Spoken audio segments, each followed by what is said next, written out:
Now, floor is open. Why don't we take a few questions and comments from the floor? Any questions from the floor, from the audience, from your fellow mayors?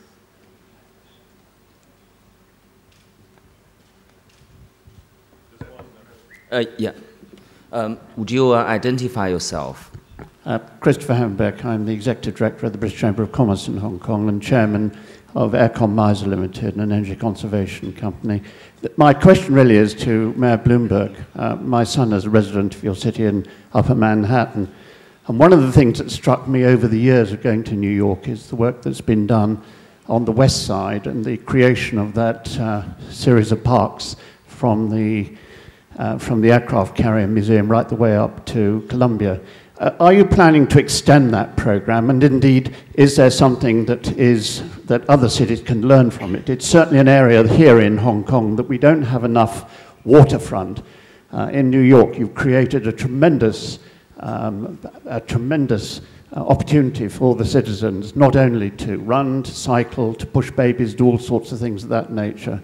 And I think there are lessons to be learned. Certainly here in Hong Kong, one of the things that we feel very strongly about is the lack of access at a very ordinary level to the waterfront. Well, part of our Plan YC commitment is to have everybody live within a 10-minute walk of a park.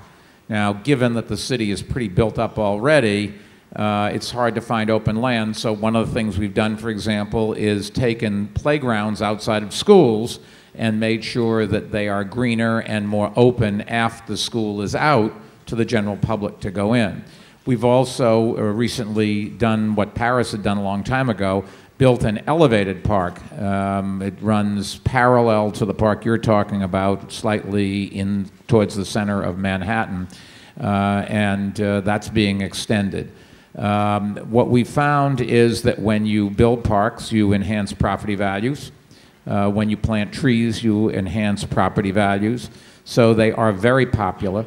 One of the things we're doing now is I believe our city council will pass a bill in the next month banning smoking in parks and beaches. We've already, like most big cities, banned smoking in public buildings and restaurants and that sort of thing. But the use of the parks is quite dramatic. And we are creating, one of our boroughs, Staten Island, 25% of the land is parkland. A little known fact. Robert Moses, when he redeveloped New York, built roads all along the waterfront. It looked like a good idea at the time. The truth of the matter is he was cutting the city off from one of our great recreational assets. And we have about 450 miles of waterfront. So what we've tried to do is to build on the water side of the main highways. We're obviously not going to get rid of the highways.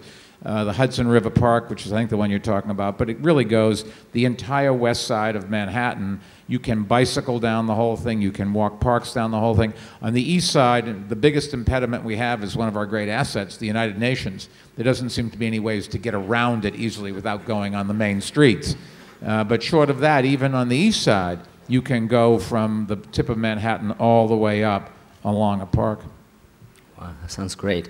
I have a question actually to all mayors. Maybe you can just tell us very briefly, what you feel you should have done, but you haven't done that yet in the past few years during your administration. You wish you can do that better.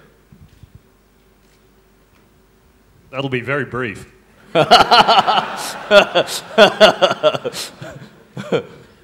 I think I'm going to pick up on something Mayor Bloomberg said that New York take over, maybe taking something New York didn't do. No, I'm kidding.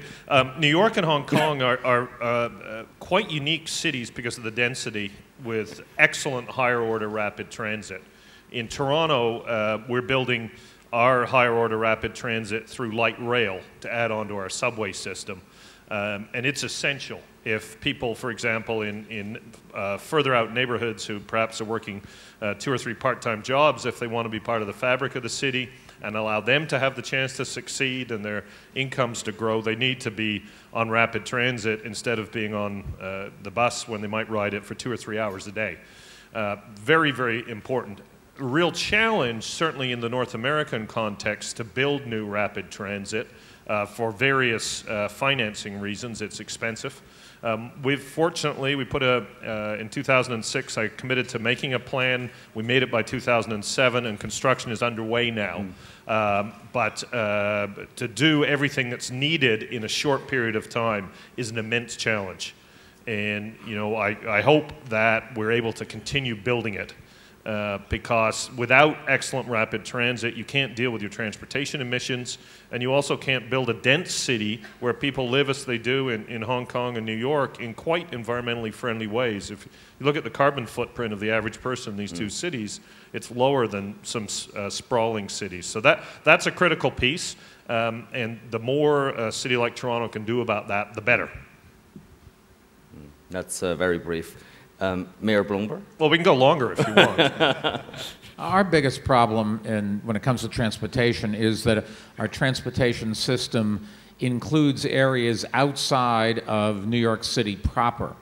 So we have to deal with other jurisdictions, mainly the state government, which is never, state governments, I assume it's true around the world, are never that friendly to cities.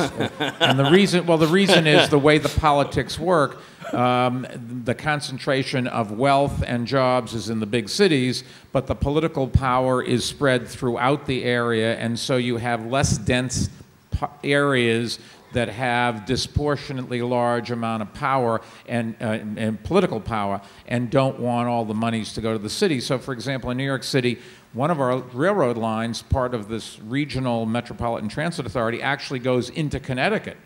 Another one goes through other counties outside of New York, and the state legislature has been the great impediment to every one of we have 127 projects in Plan YC. The only ones that we're not making much progress or any progress on are those where we need the state legislature to go along, and we came very close to instituting a congestion pricing plan, which makes a lot of sense. You dissuade people from using their own vehicles, you charge them to bring cars in, you use the money to enhance mass transit, everybody's a winner. Our state legislature refused to go along with it, and there's not a lot we can do about that.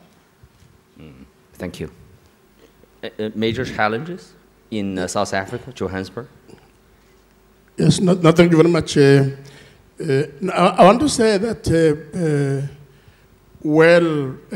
a lot could be done. A lot can be done. But by definition, all of us know that resources are limited, and the needs on the ground are greater, I guess more so in developing countries. So one would have liked, to have seen by now a lot more work being done on human settlements. A lot more energy could have been spent on addressing transport issues and many similar issues like this. So if you say to me, what do you think could have been done? There's so much more. The needs are just so extensive. Thank you. Yes. Perhaps I can add. I must say, actually, Mr. Yao, you have a lot of experience in terms of dealing with other cities, because Hong Kong is in such a unique position. Perhaps you can actually just share your experience in this area. But briefly, I think time management is becoming an issue. I think the major challenge for Hong Kong, particularly at this critical time that we are consulting our community on the new strategy on climate changes, is not the selection of which two, is how to apply them in a combination. And certainly for Hong Kong, I believe in other cities as well. Most cities are working on legislation, including Hong Kong, that could bring for instance, building energy efficiency to a mandatory requirement. That's exactly what we are doing, and with some luck in the next couple of months, we'll have this piece of legislation.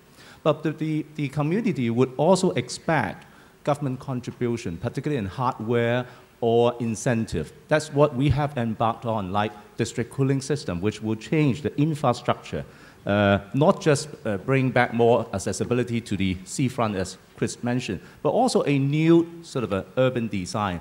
But last but not the least is how to involve all the stakeholders, not just developers, but also individual occupiers of, say, buildings. how to make them to aware of changes, that there are things to be gained by moving on to, say, better lighting, more efficient aircon, and involving professionals in, for instance, better design of building, change of materials. Now, those are areas that Hong Kong is embarking. And we believe that, well, with a clear vision, a target, which the Chief Executive mentioned in his opening remarks, that, well, have a target as the common goal, have this package of proposal in hand, and perhaps a greater awareness and consensus. I think, although time years is not too long, but we believe we can do it. Thanks very much. On that note, I would like to conclude this World Mayor Roundtable. Thank you very much, Michael Bloomberg from New York, David Miller from Toronto, Mr. Masondo from Johannesburg, and finally, Mr. Edward Yao, Secretary for the Environment of Hong Kong SAR Government. Thank you. Thank you.